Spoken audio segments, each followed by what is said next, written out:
My family betrayed my biggest moment for my brother's game. I cut ties and reclaimed myself. I am America Taylor, 29 years old, and one of the youngest business consultants to make it in New York City. Last year, I was named in Forbes's 30 Under 30. But that recognition came after the most painful decision of my life, cutting off all contact with my family. They chose my brother Jason's basketball tournament over the biggest award ceremony of my career. That single moment crystallized years of being second best in my own family. Little did I know that a random dentist appointment would eventually reconnect us in the most unexpected way. Before I dive into this story, let me know where you are watching from in the comments. Hit that like button and subscribe if you have ever felt overlooked by the people who should have been your biggest supporters. Growing up in suburban Chicago, our family identity revolved around one thing: sports. My father, Robert, had been a college basketball standout whose professional dreams fell just short after a knee injury in his senior year. Instead of going pro, he channeled all those ambitions into his son, my brother Jason. Mom, Diana, embraced her role as team mom with religious devotion. Every weekend meant coolers of orange slices, coordinating carpools, and washing endless loads of smelly uniforms. Her social calendar revolved entirely around game schedules and team events. Jason was 3 years older than me and showed athletic promise from the moment he could walk. By age 5, he could dribble a basketball better than kids twice his age. My earliest memories involved sitting on hard bleachers, coloring books in my lap, while my parents cheered from the sidelines. Their faces would transform during those games, a kind of glowing pride I rarely saw at home. I was different from the beginning. While Jason inherited Dad's height and natural athleticism, I was average height with more interest in books than balls. I tried sports to please my parents, Little League softball, soccer, even basketball, but my heart was never in it. What came naturally to me was academics. Numbers made sense in a way people sometimes didn't. Words were friends when real friends were scarce. By 3rd grade, a pattern was firmly established in our household. Jason's athletic achievements warranted celebrations. A tournament win meant pizza parties and ice cream. New trophies earned prominent display in our living room showcase. Even losses were important enough for serious family discussions and strategy sessions for improvement. My straight A's, spelling bee championships, and math competition medals received polite acknowledgement at best. A quick good job or "That's nice, honey," before conversation inevitably turned back to Jason's training schedule or upcoming games. For my 10th birthday, I received a beautiful calculator and science encyclopedia I had been wanting for months. I was thrilled until I overheard Dad tell Mom, "At least these geek gifts are cheaper than sporting equipment." That night, I cried myself to sleep, calculator clutched to my chest. When I won the statewide math competition in 6th grade, my parents couldn't attend because it conflicted with Jason's basketball semifinals. I stood alone on stage, accepting my medal, while other kids posed for family photos. The teacher who drove me, Mrs. Peterson, took a picture and bought me ice cream afterward. "Your mind is a gift," she told me. "Never let anyone make you feel small for being smart." I developed coping mechanisms. I became fiercely independent, never asking for help with homework or school projects. I stopped sharing my accomplishments at home, finding validation instead from teachers who recognized my potential. I created elaborate fantasy worlds in my journals, where parents celebrated academic success with the same enthusiasm as slam dunks. The pivotal moment came in high school when I met Miss Garcia, my economics teacher. Unlike previous teachers who merely praised my intelligence, Miss Garcia challenged it. She pushed me beyond memorization into analysis. After I aced her notoriously difficult midterm exam, she asked me to stay after class. "America, have you considered a future in business or economics?" she asked. I shrugged. "My parents want me to study sports management." She frowned. "And what do you want?" No one had asked me that before. The question unlocked something.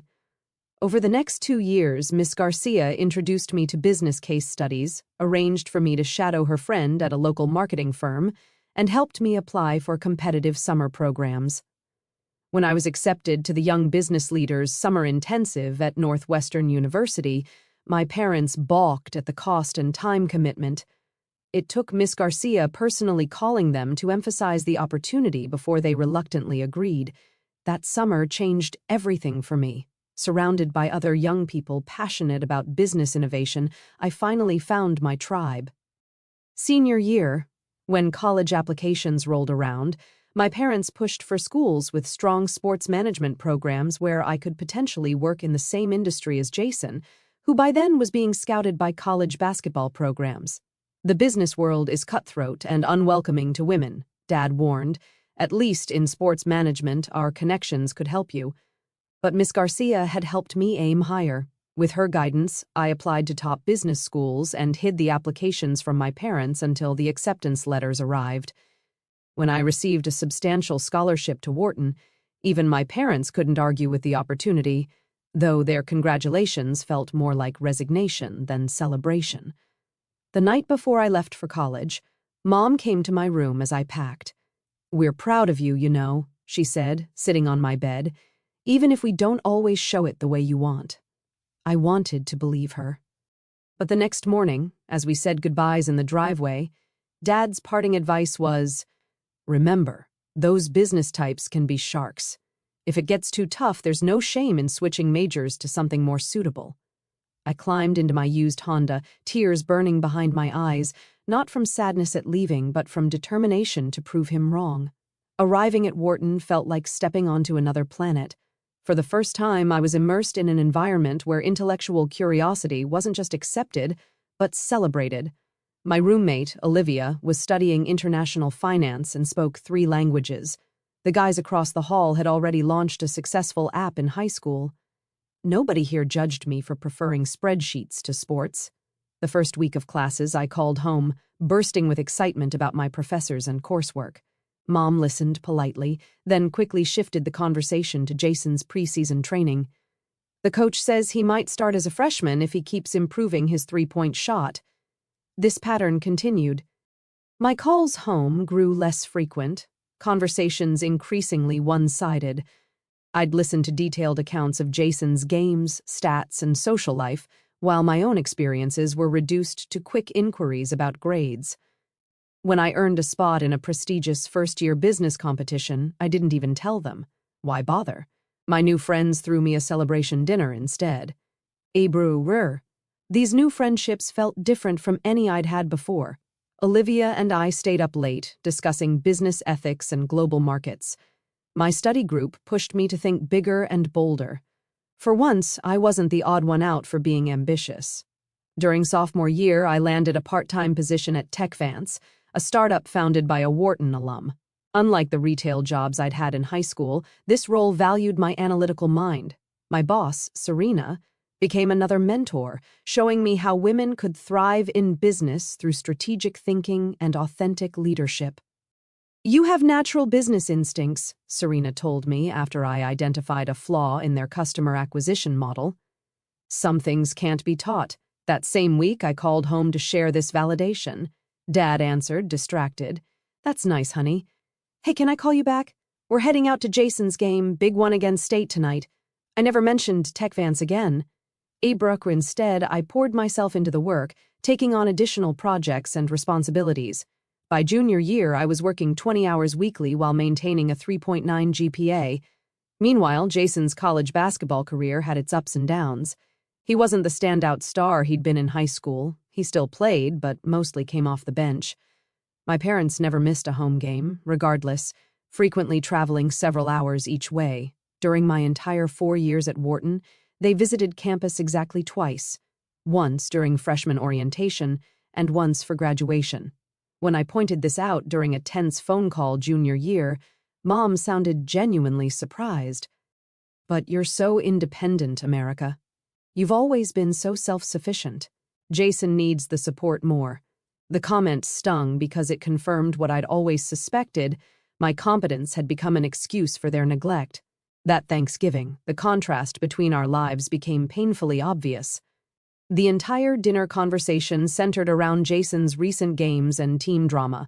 When Dad's old basketball buddy asked about my studies, I briefly mentioned my internship offers from several prestigious firms. "Well, look at you," he said, impressed. "Following in your father's footsteps, after all." Dad looked confused. "How's that? Taking the competitive drive to the business world? Same killer instinct, different court?" Dad laughed uncomfortably. "America's always been more of the academic type, different from the rest of us." I excused myself to the bathroom and cried silently for 5 minutes before rejoining the table with a fixed smile. By senior year, the emotional distance between us felt unbridgeable. I'd secured a position at Innovative Solutions, a cutting-edge consulting firm in New York, with a starting salary that made me financially independent. When I shared the news, my parents seemed more concerned about the cost of living in New York than proud of my achievement. Graduation day arrived with all its pomp and circumstance. As I processed with my classmates in cap and gown, I spotted my family in the crowd. They'd made it despite Jason's team having an exhibition game that weekend. For once, I had won the priority battle, though I later learned they'd driven through the night after his game to make it just in time. At the post-graduation lunch, Dad raised a toast. "To America, always the smart one. We know you'll do just fine in the big city. Just fine. Not exceptional or impressive, just fine." I smiled and clinked glasses, already mentally packing up the last remnants of my desire for their approval. I was ready to build a new life where my worth wasn't measured against someone else's yardstick. New York City embraced me in ways my family never had. The energy, the pace, the constant hum of ambition, everything resonated with the person I'd been becoming. My tiny studio apartment in Brooklyn might have been expensive and small, but it was mine. Every morning, crossing the bridge into Manhattan, I felt a surge of possibility. At Innovative Solutions, I quickly established myself as someone willing to take on challenges others avoided. My boss, Victor, recognized something in me early on. "Most new analysts want the safe projects with established clients," he remarked after I volunteered for a particularly difficult account. "You run toward the fire. That's rare." While colleagues complained about demanding clients or impossible deadlines, I thrived under pressure. Every impossible situation solved was another step away from being Jason's brainy little sister and toward being America Taylor, a force to be reckoned with. Within 18 months, I was promoted to senior analyst faster than anyone in company history. By my 26th birthday, I was leading my own project teams. Colleagues 10 years my senior sometimes bristled at taking direction from someone so young, but results spoke for themselves. My client retention rate was unmatched. Brower. The true breakthrough came when I developed a new approach to supply chain optimization that combined predictive analytics with sustainability metrics. What started as a solution for one struggling client evolved into a methodology that transformed several major accounts. Victor called me into his office after the quarterly numbers came in. "The executive team has taken notice of your innovation," he said, sliding a report across his desk. "3 of our biggest clients have requested your specific team for their upcoming projects." What he said next changed everything. "We're nominating you for the Young Innovator Award." The Young Innovator Award was the industry's most prestigious recognition for professionals under 30. Past winners had gone on to found successful companies, secure major investment backing, or become thought leaders. Just being nominated was a career milestone. "The ceremony is in Chicago in June," Victor continued. "The firm will cover all expenses. Of course, you can bring guests. It's quite the gala event. Chicago, my hometown, where my family still lived for the first time in years, I felt a flutter of hope. Here was something even they couldn't dismiss. Not a school competition or college achievement they could minimize. This was recognition from an entire industry. Maybe, finally, they would see me. I called them that night, my voice bubbling with excitement as I explained the nomination. For once, they seemed genuinely impressed. "That sounds really important, honey," Mom said. "Oh, huh?" Dad added. "Perfect timing. We can all attend together." After we hung up, I allowed myself to imagine it. My parents and Jason sitting at my table, watching as I accepted the award. Maybe Dad would finally look at me with the same pride he showed when Jason sank a game-winning shot. Maybe Mom would introduce me to her friends as my daughter, the award-winning business innovator, with the same enthusiasm she used for my son, the basketball player. Brew. The ceremony was 4 months away. I threw myself into preparations, determined to earn this validation. I updated my parents regularly about travel arrangements and the event details. Mom asked if they should dress formally. Yes, I explained. It's essentially the Oscars of the business world. 2 days before the ceremony, I was in my hotel room in Chicago, hanging up my gown, when my phone rang. It was Dad. "America, we have a situation," he began, his voice carrying that familiar apologetic tone I'd heard so many times before. My stomach dropped before he even continued. "Jason's team made the divisional tournament. The games are this weekend." I sat on the edge of the hotel bed, phone pressed against my ear, as he explained that Jason's recreational league basketball team, the one he played on for fun after college, had unexpectedly advanced to a regional tournament. The games were scheduled for the same weekend as my awards ceremony. "We already committed to attending America's award," I heard Mom say in the background. Dad cleared his throat. "Your mother and I have discussed it, and we think we need to support Jason. These tournaments don't come around often for him anymore." "Abru," my voice felt small. "Dad, this is the biggest recognition of my career. I told you about it months ago." "I know, sweetheart, and we're very proud," he said. "But there will be other awards for you. You're always achieving things. This might be Jason's last chance to win something significant with his team." The familiar pain settled in my chest, the one I'd carried since childhood. Once again, I was expected to understand, to be the mature one, to accept being second choice. "The whole family is going to Jason's tournament," Dad continued. "Your aunts and uncles are coming too. We'll be cheering him on. The whole family." I repeated the words, bitter in my mouth. "But not for me." "Don't be dramatic, America," he said. "We're still celebrating your achievement. Maybe we can have dinner next week when things settle down." After the call ended, I sat motionless, staring at my reflection in the hotel mirror. The woman looking back had built a successful career, earned industry recognition, and still wasn't enough for her own family. The next night, I sat alone at a table meant for 6. Around me, other nominees laughed with their supporters, spouses, parents, siblings, friends. The empty chairs at my table screamed my inadequacy to everyone passing by. A kind waiter noticed and removed the extra place settings without comment. When they called my name as the winner, the applause felt distant. I delivered my prepared speech, thanking my mentors and colleagues. I didn't mention my family. The Crystal Award felt cold in my hands as I returned to my empty table. Back in my hotel room, I placed the award on the desk and took a picture, which I sent to my parents with no caption. Mom replied with a thumbs-up emoji. Dad sent "Congratulations," followed immediately by "Jason's team lost their first game but won the second, playing for third place tomorrow." I ordered room service, expensive champagne, and chocolate cake. I was determined to celebrate myself if no one else would. But each bite tasted like disappointment. Each sip of champagne burned with rejection. Later that night, I stood at my hotel window, overlooking the Chicago skyline, the city where I grew up, never feeling good enough. I made a decision that would change everything. If I truly wasn't a priority to them, perhaps, they shouldn't be a priority to me either. The days following the awards ceremony passed in a blur of conflicting emotions.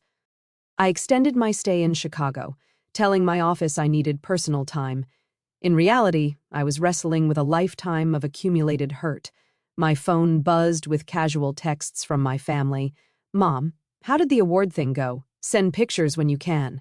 "Dad, proud of you, kiddo. Jason's team got 4th place overall. No acknowledgement of their absence. No real apology, just business as usual." I spent hours walking along Lake Michigan, retracing paths from my childhood, past the basketball courts where I'd watched Jason play countless games, past my old schools where my achievements had always felt somehow insufficient. With each step, my resolve hardened. 1 week after the ceremony, I called my parents. My hands trembled, but my voice remained steady.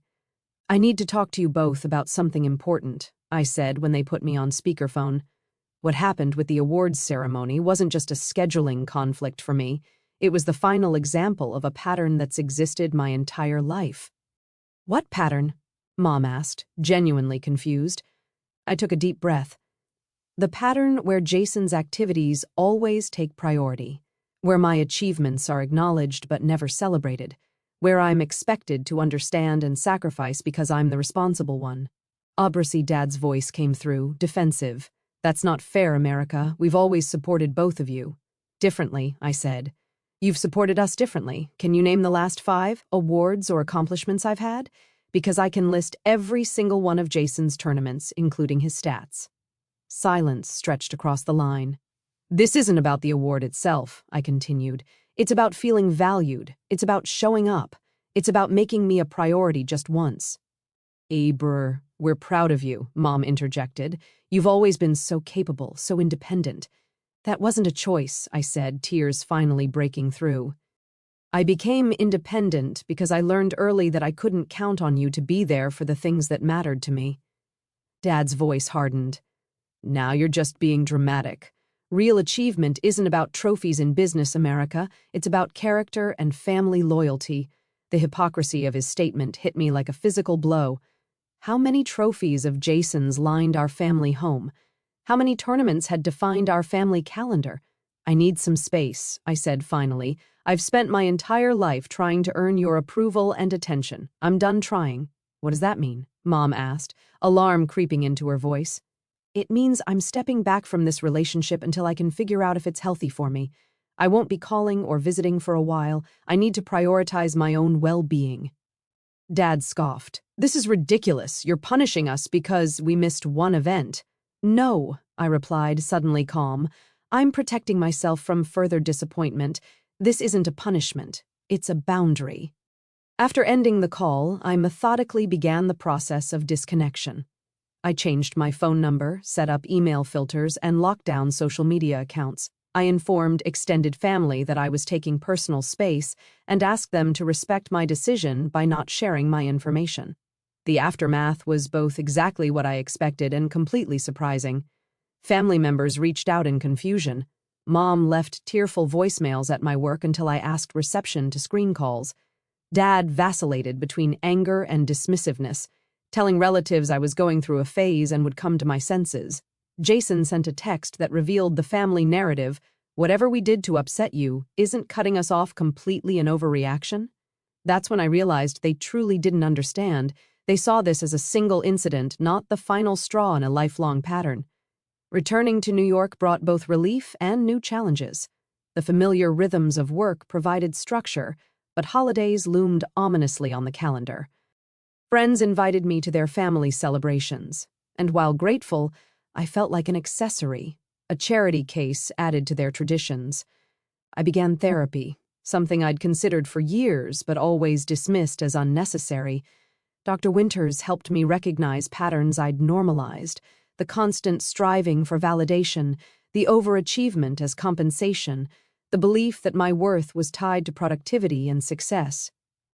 What would it feel like, she asked during one session, to celebrate your accomplishments simply because they mattered to you, not because they might finally earn your parents' attention? I didn't have an answer then, but the question followed me, reshaping how I viewed my own success. Thanksgiving arrived, the first major holiday of my self-imposed exile. I declined all invitations, choosing instead to volunteer at a community dinner. Something about serving others who were also separated from family, whether by choice, circumstance, or loss, felt healing. An elderly woman noticed my name tag and commented, "America, beautiful name, named after the country." I smiled. My parents had big dreams for me. "And did they come true?" she asked, eyes crinkling. The question caught me off guard. "Some of them," I answered, honestly. "The ones that were actually mine did." That night I wrote in my journal for the first time since childhood, not analyzing or planning, just feeling. I acknowledged the grief of family estrangement alongside the liberation of setting boundaries. Both could exist simultaneously. Christmas proved harder. I woke to emails from Mom with pictures of family gatherings. Dad had sent a gift card with a curt note, "Despite everything, you're still our daughter." I donated the gift card amount to a literacy program. As winter melted into spring, I built what my therapist called a chosen family, people who valued me without conditions. Victor and his wife included me in dinner parties. Olivia from college moved to New York, bringing her warmth and history. New friends emerged who knew me only as I was now, not as Jason's overshadowed sister. My 29th birthday arrived with an unexpected package from Jason, a framed photo of us as children, building sandcastles at Lake Michigan. The note read, simply, "I miss my sister." I placed the photo in a drawer, not ready to display it, but unable to discard it either. The decision to cut contact hadn't made the pain disappear. Instead, it created space to examine that pain without constantly accumulating new hurts. Some days I questioned my choice, wondering if complete separation was necessary. Other days, the freedom to define myself outside my family's narrow perception felt worth any cost. 6 months into my no-contact decision, I recognized that the ache had transformed. It was still present, but it no longer controlled me. I was building a life centered around my own values rather than reactions to childhood wounds. It wasn't perfect, but it was authentically mine. With the emotional energy previously spent seeking parental approval now redirected, my professional life entered an unexpected renaissance. I began noticing opportunities I might have overlooked before, asking bigger questions, taking calculated risks, and seeing connections others missed. 9 months after the award ceremony, I made a decision that shocked my colleagues. I left Innovative Solutions to start my own consulting practice. The Young Innovator Award had brought attention from potential clients, and my approach to business problems had earned industry respect. "You're walking away from a partnership track," Victor warned during my exit interview. "Are you sure about this?" I was. For the first time, I was making a career move not to prove something to anyone else, but because it aligned with my own vision. America Taylor Consulting launched with 3 clients, 2 from my previous firm who chose to follow me and 1 new referral. My apartment's 2nd bedroom became my office. I worked longer hours than ever, but the work energized rather than drained me. Each decision, from my company logo to my client approach, reflected my authentic values rather than external expectations. Those early months tested every skill I'd developed. Certain moments left me questioning my choice. The night I lost a potential client to a larger firm, the week my laptop crashed with unbacked-up client data, the morning I woke with food poisoning but had to facilitate an important workshop. Yet each challenge reinforced that I could trust myself to find solutions. By month 4, I needed to hire my first employee. By month 6, I leased proper office space. My business approach, combining rigorous analysis with innovative problem-solving and sustainability considerations, began generating buzz in industry circles. Parallel to my professional evolution ran an equally important personal journey. Dr. Winters continued guiding me through the process of redefining my self-worth. "Notice how you introduce yourself to new people," she pointed out. "You lead with achievements and credentials. Try leading with values and interests instead." These subtle shifts felt uncomfortable at first, like wearing someone else's clothes. I'd built an identity around being the competent, accomplished one, the person who didn't need emotional support because she had professional success. Allowing vulnerability required tremendous courage. I joined a weekly hiking group, something I'd always wanted to try but dismissed as impractical given my work schedule. On mountain trails outside the city, conversation naturally flowed beyond professional topics. People shared life stories, personal philosophies, favorite books, never once asking about career trajectories or accomplishments. After one particularly meaningful hike, Eliza, the group leader, noted, "You seem different than when you first joined us, more present." "I'm practicing being instead of proving," I replied. Dating had always taken a back seat to my career, partly because romantic disappointment felt too similar to familial disappointment. But as my sense of self stabilized, I cautiously began opening that door. There were missteps, the marketing executive who seemed supportive until he felt overshadowed by my success, the charming startup founder whose emotional unavailability echoed my father's. But there was also growth in recognizing these patterns quickly, rather than enduring them indefinitely. Then came Michael, a high school history teacher I met through the hiking group. He approached life with a groundedness I found both foreign and compelling. On our 3rd date, when I reflexively steered conversation toward my recent business developments, he gently redirected. "I'd love to hear about your work," he said, "but first, tell me about that photography book I saw on your coffee table.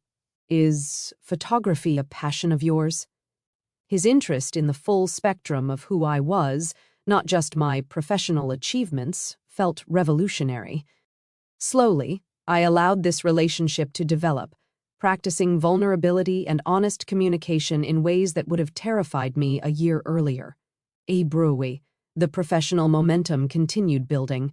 A case study featuring my sustainability approach was published in a leading business journal. I was invited to speak at industry conferences. Former colleagues reached out about potential collaborations. Then came the email that changed everything. A business reporter wanted to interview me for potential inclusion in Forbes's annual 30 Under 30 list. The recognition I'd once desperately craved as validation now appeared when I no longer needed it to prove my worth. The interview process was extensive: discussions about my business approach, verification of results, conversations with clients and industry peers. I approached it with a calm confidence that would have been impossible before. When the photographer arrived for the accompanying photo shoot, he asked how I wanted to be portrayed. "Authentic," I answered. "No power poses or artificial settings, just me doing the work I love." The resulting image captured something I'd never seen in photos of myself before. A woman completely at ease in her own skin, eyes bright with purpose rather than striving. As the Forbes publication date approached, I experienced a familiar pang, the wish to share good news with family. I'd now been out of contact for nearly a year. Though unwavering in my boundary, I sometimes wondered how they were doing, if they ever truly understood my decision. These thoughts arose during a session with Dr. Winters. "It's natural to want to share achievements with people who've known us longest," she acknowledged. "The question is whether sharing would nurture you or reopen old wounds." I considered this carefully. I think I've released the need for their validation. But there's still this child in me who wants to say, "See, I was worth paying attention to all along." "That child deserves to be heard," she said, "but perhaps not by the same people who caused the hurt." I took her wisdom to heart, choosing instead to celebrate the Forbes recognition with my chosen family, a dinner with close friends who'd supported my journey. As we toasted in a private dining room I'd reserved, I looked around at these people who loved me without conditions or comparisons. "A year ago, I sat alone at an awards ceremony," I told them, voice thick with emotion. "Tonight, I'm surrounded by people who show up not just for achievements, but for all of me. Thank you for teaching me what real support feels like." With the Forbes issue hit newsstands the following week. I bought a single copy, more as a milestone marker than a trophy. The achievement felt significant but no longer defining. I was proud of my work but equally proud of my personal growth, a metric no magazine could quantify. The Forbes 30 Under 30 issue released with little fanfare in my daily life. I was deep in client projects, developing a new framework for ethical supply chain management, when congratulatory messages began flooding in, former professors, college friends, industry colleagues, all reaching out after seeing my feature. The article highlighted my innovative approach to business sustainability, quoting clients who praised my ability to find solutions others missed. The writer had captured something essential about my philosophy. Taylor doesn't just solve immediate business problems, she anticipates future ones, creating resilience in systems often focused solely on efficiency. Seeing my ideas articulated so clearly by someone else felt validating in an entirely different way than awards or recognition.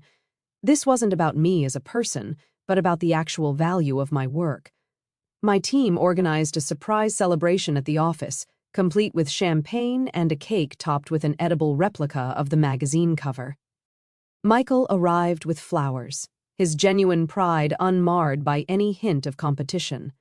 My chosen family had expanded to include colleagues who shared my vision and values. "Brock speech," someone called as glasses were raised. Looking at these faces, supportive but never sycophantic, challenging me to grow while accepting my imperfections, I realized how far I'd come from that lonely hotel room a year ago. "This recognition belongs to all of us," I said. "Success isn't built in isolation.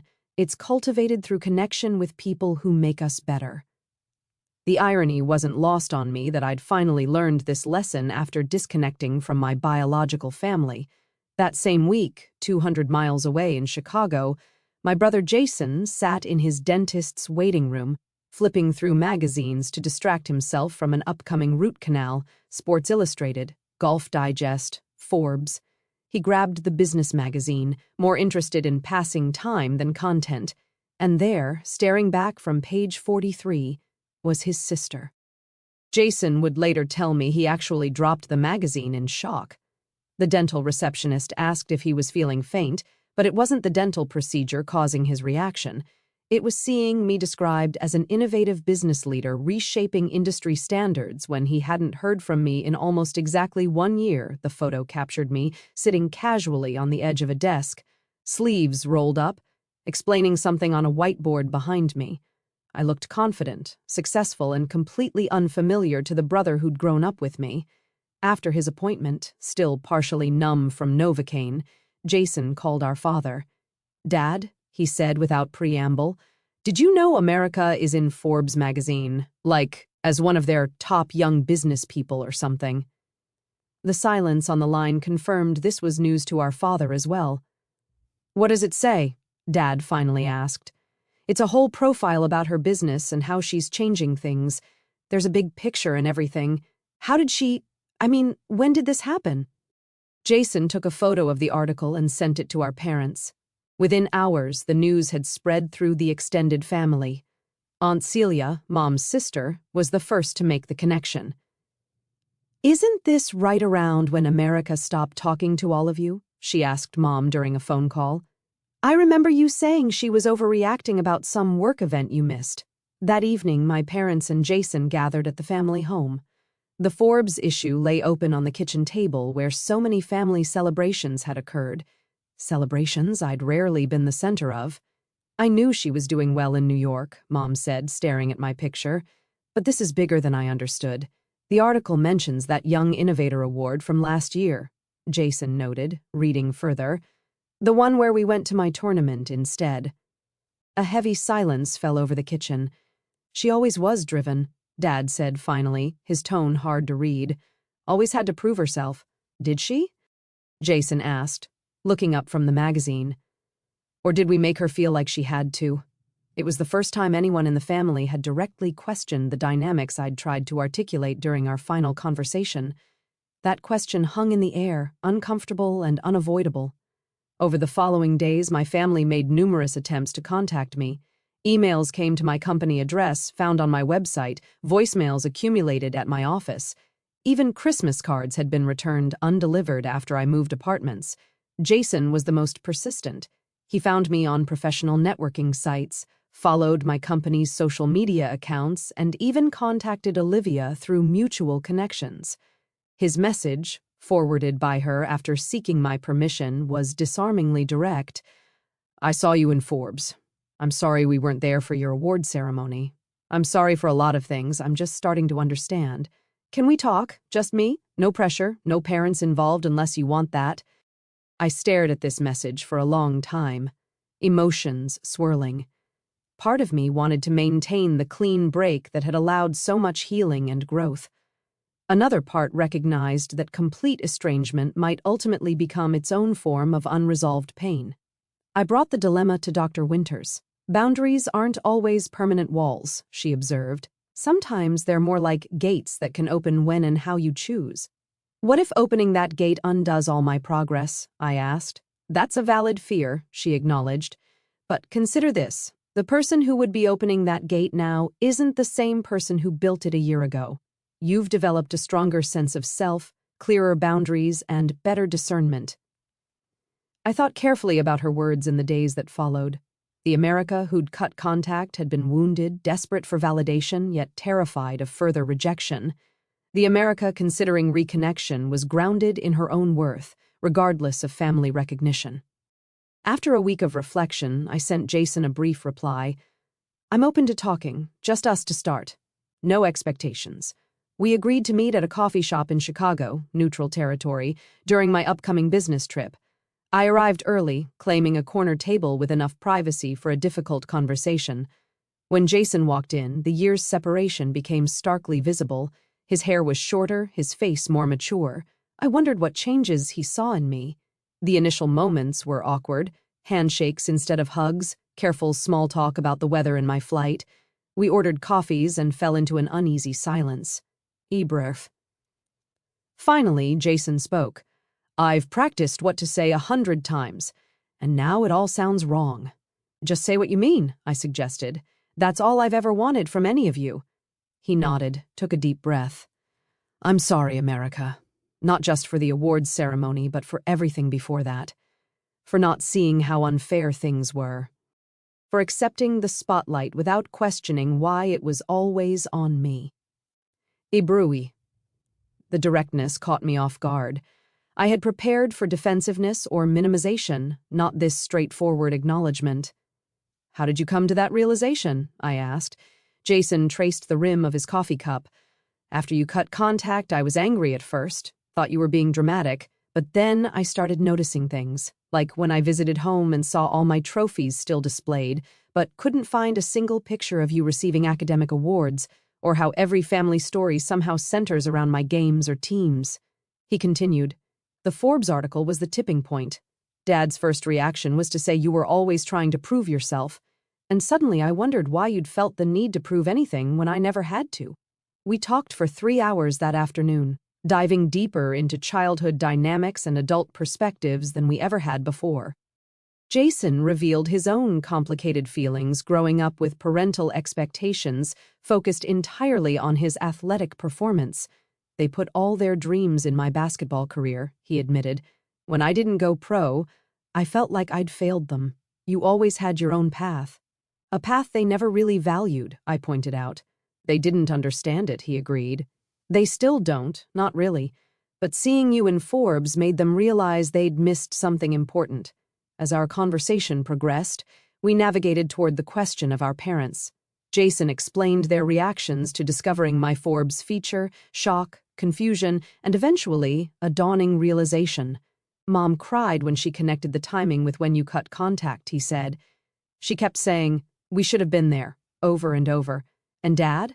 I asked, bracing myself. Jason hesitated. Dad's complicated. He's proud in his way, but he's struggling with the idea that he might have been wrong. You know how he is. I did know. My father's identity had always been deeply rooted in basketball and the traditional values he associated with team sports. Business success, especially from his academic daughter, didn't fit his understanding of achievement.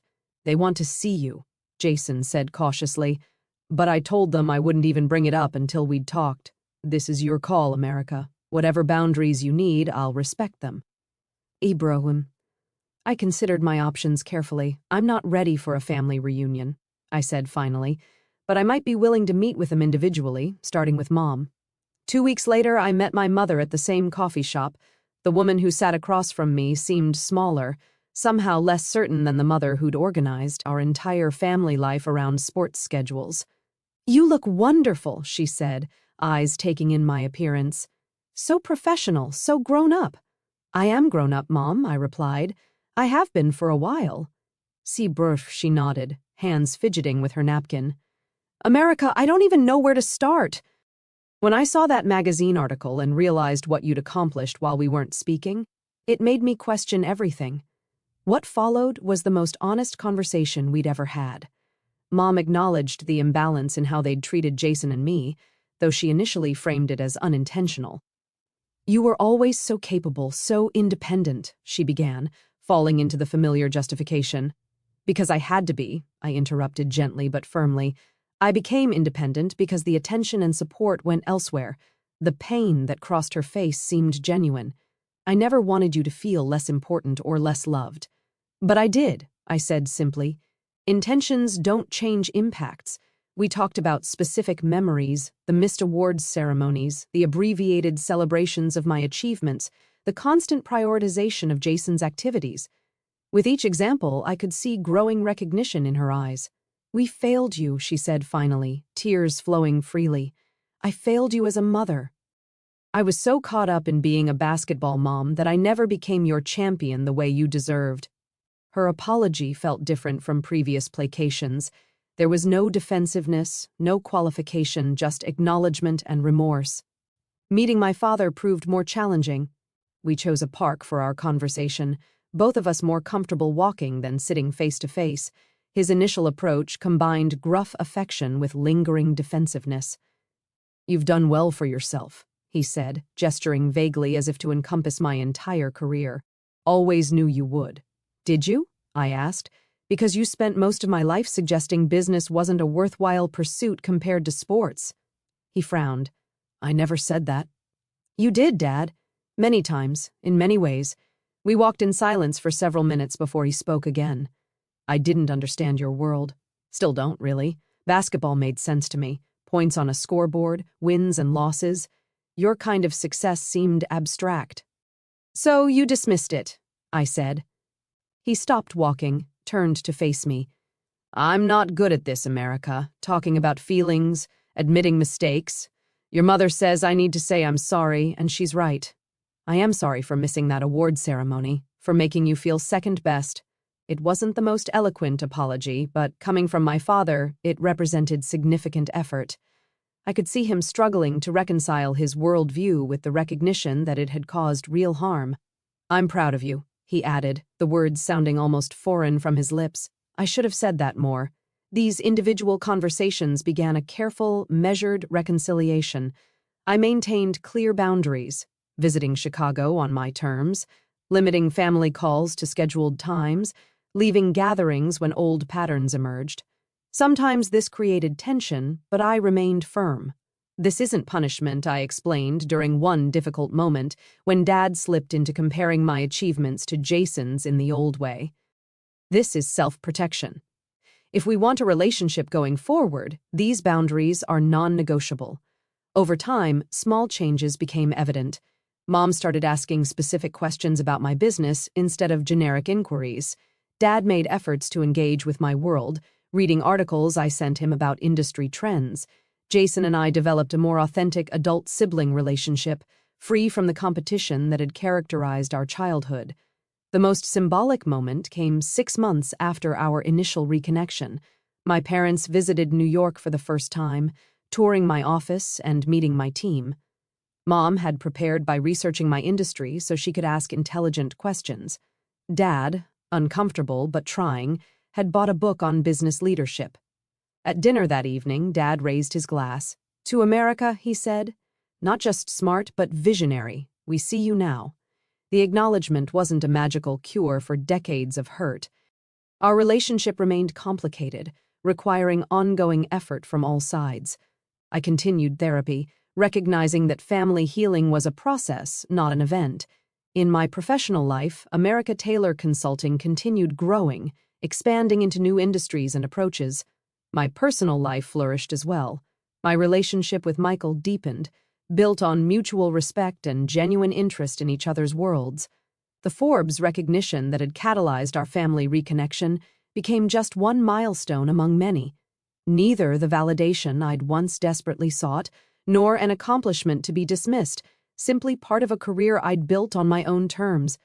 Looking back on the year of no contact, I recognized it had been necessary, not as punishment for my family, but as space for my own healing.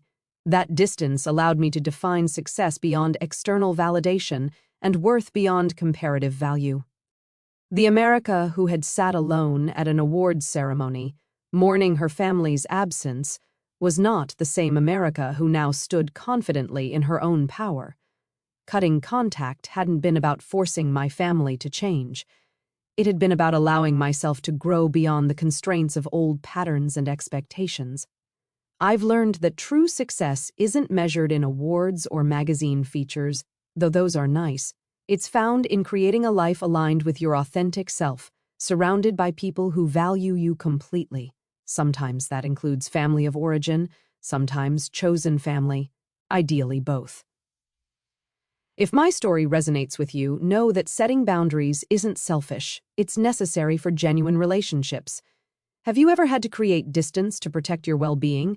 Share your experience in the comments below. And if you found value in my journey, please like this video and subscribe to hear more stories about family dynamics, personal growth, and finding your own path. Remember, your worth isn't determined by others' ability to recognize it. Thank you for listening, and I wish you courage on your own journey to being fully seen and valued.